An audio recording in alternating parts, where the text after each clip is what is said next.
आज दिल्ली वासियों के लिए जो घोषणा हुई है पार्टी की तरफ से, जिसमें राहुल जी का बहुत बड़ा कंट्रीब्यूशन है फैसला करने में कि हर जो ग्रेजुएट है उसको महीने का 8,500 रुपया मिलेगा। एक परिवार की एक महिला को 2,500 रुपये महीने मिलेंगे। 300 यूनिट बिजली फ्री होगी। उसके अलावा गैस सिलेंडर 500 में होगा। इलाज 25 लाख तक फ्री होगा। ये हम कर चुके हैं और कर रहे हैं। आप कर्नाटका इलेक्शन के हमारे वादे देखिए और अभी जाके आवाम से पूछिए कि जो हमने वादा किया हमने पूरा किया। हमारा तेलंगाना में भी वही हुआ। देश की राजधानी दिल्ली में दिल्ली विधानसभा चुनाव को लेकर के चुनावी दंगल छिड़ चुका है। ऐसे में इस वक्त हमारे साथ बिहार के किशनगंज से कांग्रेस सांसद डॉक्टर मोहम्मद जावेद इस वक्त शाहीन ओखला के शाहीन बाग में मौजूद हैं। इनसे आप सीधे जुड़ते हैं और बात करते हैं। सर, दिल्ली विधानसभा चुनाव को लेकर के कांग्रेस को आप कहां देखते हैं? देखिए, हम लोग तो पार्टी के सिलसिले में आए हैं, लेकिन जो दिल्ली के लोग हैं वो दोनों पार्टीज़ को देख चुके हैं। बीजेपी की शासन को भी कई सालों से देखा। उसके बाद जो आम आदमी पार्टी है जिसकी हुकूमत अभी चल रही है, और सब लोग तुलना कर रहे हैं शीला दीक्षित जी के 15 साल। और ज़्यादातर लोग चाहते हैं कि जो दिल्ली के हालात हैं वो बेहतर हो। जिस तरह से डेवलपमेंट हुआ था शीला जी के वक्त में कांग्रेस के हुकूमत में, वो चाहते हैं कि फिर वैसा मौका लोग दें कांग्रेस को, ताकि उनकी हुकूमत यहाँ पे बने और दिल्ली के हालात बेहतर हो सके। लेकिन जिस तरह से अभी चुनाव में खबरें आ रही हैं, जिस तरह से जो सर्वे है के अनुसार कहा जा रहा है कि बीजेपी और आम आदमी पार्टी के बीच में टक्कर है। कांग्रेस कहीं न कहीं ज़मीन पे है, लेकिन मेहनत कम कर रही है। ऐसा है कि सर्वे कौन कर रहा है? जनता जनता नहीं कर रही है ना। जो परोसा जा रहा है हिंदुस्तान के लोगों को, ये आरएसएस के तरफ से परोसा जा रहा है। तो वो तो अपने फ़ायदे को देखते हुए जो चाहती है वो परोसती है। लेकिन अगर आप गांव-गांव में जाएंगे, गली-गली में, तो सब याद करते हैं कांग्रेस के वो 15 साल। जब एक गली से दूसरे गली में जाने में आधा घंटा 1 घंटा लगता था। आज आप एक कोने से दूसरे कोने दिल्ली जाएंगे, कभी-कभी आधे घंटे में 1 घंटे में आप ज़रूर पहुंच जाते हैं। बिजली की हालात बेहतर थी, कम्युनिकेशन बेहतर हुआ। दिल्ली एक ठीक है, हमारी राजधानी ज़रूर थी, लेकिन इंटरनेशनल जो कैपिटल कहा जाता है, 5-10 ऐसे सिटीज़ हैं दुनिया में जिसमें अगर इंटरनेशनल सिटी लोग मानते हैं दिल्ली को, तो ये कांग्रेस का और शीला जी के वक्त में जो मेहनत की गई उसका नतीजा है। तो इसलिए लोग जानते हैं कि जो वो 15 साल का दौर था जिसमें शिक्षा भी बेहतर थी, हेल्थ के जो फैसिलिटीज़ थे वो भी काफ़ी बेहतर थे। अभी आप कहीं भी चले जाएँ, आपको जो गंदगी है, इतनी गंदगी कभी नहीं देखा होगा लोगों ने। तो जो हम लोगों का जो डायरेक्ट इंटरेक्शन है लोगों से, तो वो तो हमें ये पता चलता है कि लोग चाहते हैं कि दोबारा यहाँ पे कांग्रेस की हुकूमत बने। लेकिन अभी आपने कुछ दिन पहले देखा होगा कि कांग्रेस पे आम आदमी पार्टी के नेताओं की तरफ से बड़ा आरोप लग रहा था कि लोकसभा में वो साथ में थे। लोकसभा मतलब कि यहाँ तक कि केजरीवाल से भी चुनाव प्रचार प्रसार कराया गया, लेकिन अभी उन पे बहुत सारे कांग्रेस की तरफ से बहुत सारे एलिगेशन लगाए गए। तो आखिर क्यों ऐसा है? देखिए, मैं एलिगेशन गिनाने नहीं आया। मैं आपने सवाल किया, मैं जो जानकारी हमें मिलती है अपने साथियों के द्वारा, हम लोग जाते हैं, बिहार के बहुत लोग हैं मेरे कॉन्स्टिट्यूएंसी के इलाके के, सीमांचल बिहार के, यहाँ दसों हज़ार के तादाद में है। मैं तो कहूँगा कि लाख से ज़्यादा होगा। और जो उनसे फीडबैक मिलती है, सब चाहते हैं कि दोबारा यहाँ पे कांग्रेस की हुकूमत आए, ताकि लोग खुशहाल रहें और जो परेशानियां हैं डे टू डे, जो मुश्किलात है, वो कम। सर, आपने बहुत अच्छा कहा कि आप बिहार से, मैं भी बिहार से हूँ। आप जी कह रहे हैं कि बिहार से यहाँ पर काफ़ी संख्या में लोग रहते हैं। जी। तो यहाँ पे दिल्ली में जो है 25% जो है पूर्वांचली लोग रहते हैं। लेकिन सीएसी के आप मेंबर हैं, आपसे एक सवाल करना चाहेंगे कि आम आदमी पार्टी ने जो पूर्वांचली को 11 प्रत्याशी पूर्वांचली उतारे हैं, भाजपा ने 5 उतारे हैं, लेकिन कांग्रेस सिर्फ 2 उतारे हैं, उसमें भी एक भी बिहारी नहीं है। देखिए, इसमें कोई शक नहीं है कि कभी-कभी जो नॉमिनेशंस जो कैंडिडेट्स घोषणा होती है, तो उसमें कुछ कमियां रह जाती हैं।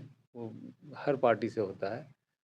वो फीडबैक जो है वो हमारा डेमोक्रेटिक वे में होता है। हम लोग खाली पॉलिटिक्स नहीं देखते हैं, हम लोग देखते हैं कि किस इलाके में, किस कॉन्स्टिट्यूएंसी में किसकी चाहत ज़्यादा है। हम लोग का सर्वे होता है, लोगों से जानकारी लेते हैं, हमारे जो कार्यकर्ता हैं उनसे मशवरा लेते हैं और उसके आधार पे हम लोग टिकट का फैसला करते हैं। लेकिन और इसकी ज़िम्मेवारी सीईसी में ठीक है, हम लोग फाइनल करते हैं उसमें। हमारी शीर्ष नेतृत्व जो हमारे माननीय अध्यक्ष हैं, उनके दस्तखत से, उनके आदेश अनुसार क्लियर होता है। लेकिन हम लोग अपने कार्यकर्ताओं के भावनाओं के विपरीत नहीं जाते हैं। उनके जो मशवरे होते हैं उसके हिसाब से ही हम लोग पॉलिटिकल फैसला लेते हैं। लेकिन राहुल गांधी जो है जातिगत जनगणना की बात करते हैं, जिसकी संख्या भारी, उसकी उतनी हिस्सेदारी की बात हो रही, लेकिन फिर भी उसके उसके अनुसार अगर देखा जाए तो कहीं ना कहीं जो पूर्वांचली के साथ जो है भेदभाव हुआ। नहीं, वो जो आप आंकड़ा बता रहे हैं, आई एम नॉट श्योर कि उस आंकड़े में कितना एक्यूरेट है वो। लेकिन इसमें कोई डाउट आप ना रखें कि राहुल गांधी जो भी बोलते हैं वो दिल से बोलते हैं और बाकायदा उसकी जानकारी लेके बोलते हैं। अगर उन्होंने ये कहा कि हम जाति गणना कराएंगे और हम हक देंगे जिसकी जितनी आबादी होगी उस हिसाब से, तो वो इम्प्लीमेंट करेंगे और कर रहे हैं जहाँ जहाँ राज है। आज दिल्ली वासियों के लिए जो घोषणा हुई है पार्टी की तरफ से, जिसमें राहुल जी का बहुत बड़ा कंट्रीब्यूशन है फैसला करने में, कि हर जो ग्रेजुएट है उसको महीने का 8,500 रुपया मिलेगा। एक परिवार की एक महिला को 2,500 रुपये महीने मिलेंगे। 300 यूनिट बिजली फ्री होगी। उसके अलावा गैस सिलेंडर 500 में होगा। इलाज 25 लाख तक फ्री होगा। ये हम कर चुके हैं और कर रहे हैं। आप कर्नाटका इलेक्शन के हमारे वादे देखिए और अभी जाके आवाम से पूछिए कि जो हमने वादा किया हमने पूरा किया। हमारा तेलंगाना में भी वही हुआ। राजस्थान में हम लोग 25 लाख तक का हम लोग इलाज कराते थे। बीजेपी वाले बहुत सब वादा किए, आप जहाँ जहाँ जाइएगा पता कीजिएगा, जो वादा किया है कभी पूरा नहीं किया उन लोगों ने। तो लोग राहुल गांधी के बातों पे यकीन करते हैं और यकीन इसलिए करते हैं क्योंकि जो बोलते हैं वो करते हैं। Thank you. लेकिन सर, जब पूर्वांचल की बात हो रही है कि वहाँ टिकट, कह रहे कि टिकट नहीं मिला, तो पूर्वांचल मंत्रालय बनाने की जो बात चल रही है, तो फिर कैसे संभव हो पाएगा जब पूर्वांचल के कोई विधायक नहीं होंगे, कोई मिनिस्टर नहीं होंगे? ऐसा आप ही ने कहा कि 2 कैंडिडेट पूर्वांचल से मिले हैं। आप लोग जिताइए तो मंत्रालय भी मिलेगा। हो सकता है दोनों मंत्री बने। पूर्वांचल के हैं, शीला जी भी पूर्वांचल की 15 साल दिल्ली वासियों को कांग्रेस ने मुख्यमंत्री बनाया और उन्होंने सबके लिए काम किया। लेकिन अगर पूर्वांचली कैंडिडेट अगर ज़्यादा होते तो फिर कहीं ना कहीं जो है संभव ज़्यादा होता है कि कहीं ना कहीं 1-2 कैंडिडेट निकल ही जाएंगे या 5 भी निकल जाएंगे, लेकिन 2 सीट है, अगर दोनों लूज कर पाएंगे तो कैसे मंत्रालय। नहीं, वो तो आप लोग मदद कीजिए कि वो दोनों निकलें और मेरे ख्याल से तादाद ज़्यादा है। मुझे एग्जैक्ट जानकारी नहीं है कि कौन पूर्वांचली है और कहाँ कहाँ से हैं। लेकिन जितने भी हैं आप लोग मदद कीजिए। इसमें कोई शक नहीं कि दिल्ली के डेवलपमेंट में पूर्वांचल के लोगों का बहुत बड़ा योगदान है, ख़ास करके हमारे बिहार और सीमांचल के लोगों का। और सिर्फ दिल्ली नहीं, अगर हम बिहार के लोग बिहार से ना निकलें तो पूरे राज्यों की इकॉनमी ठप हो जाएगी। आज 20 साल से बीजेपी की सरकार है या बीजेपी के सपोर्ट से जो सरकार है बिहार में, बिहार के लोगों की दुर्दशा इतनी कर दी कि लगभग 20% वहाँ के लोग अलग अलग राज्यों में जाके मजदूरी कर रहे हैं, काम कर रहे हैं। पढ़े लिखे जो हैं नौकरी नहीं मिल रही है, दूसरे राज्यों में जाके। दिल्ली में आप कह रहे हैं कि हमारी आबादी बहुत है यहाँ पे, क्यों घर छोड़ के हम क्यों आए हैं दिल्ली? हमको तो पटना में रहना चाहिए, दरभंगा में, पूर्णिया, किशनगंज में रहना चाहिए था।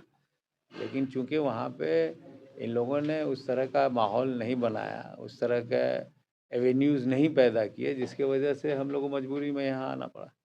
Thank you. ये थे हमारे साथ बिहार के किशनगंज से सांसद कांग्रेस सांसद डॉक्टर मोहम्मद जावेद। इन्होंने क्या कुछ कहा दिल्ली विधानसभा चुनाव को लेकर के, इन सभी मुद्दों पर आपकी क्या राय है कृपया कमेंट करके हमें जरूर बताएं। फिर मिलेंगे एक अपडेट के साथ, तब तक नमस्कार, जय हिंद, जय भारत।